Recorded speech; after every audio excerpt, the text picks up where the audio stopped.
and welcome to Educator.com's AP Studio Art 2D design course.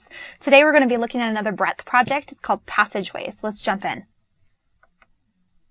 Alright, a passageway, as you probably know, is anything that one can travel through. So there's lots of different types of passageways that we see. They come in a variety of different sizes and shapes. They vary. They're often overlooked sorts of things. Passageways can be something that's inside. It can be something that's outside. It can be a tunnel. It can be any kind of path that we actually travel through. So it's usually something that we kind of take for granted, that we don't pay attention to, but a lot of times it's really, really beautiful. So I want you to start considering the beauty in your everyday life as you travel through all sorts of different passageways, and then start to think about which ones you think are really beautiful and take some photos.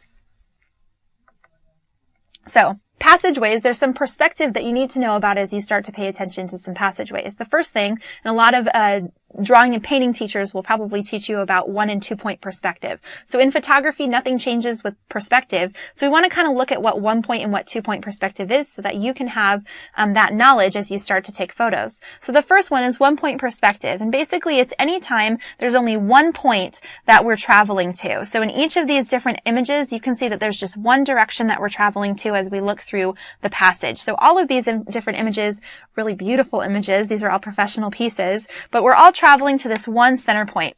Now don't forget about the rule of thirds. In a lot of these images, the center point is really dead center. A lot of times you can really emphasize composition by taking that center point that we're traveling to and pushing it over to one of the different sides, or putting it in one of the lower quadrants in that rule of thirds following sort of way. So 2 point perspective, on the other hand, is when we have two different ways that we're traveling through. And a lot of times there's lots of different beautiful images that you'll see that use and incorporate 2 point perspective. And perspective can be in any direction. Just remember, for this project, you need to make sure that it's a passageway, right? So if you're doing 1 point or 2 point, it doesn't matter, just as long as you're paying attention, making sure you're following the rule of thirds and emphasizing really great composition as you work.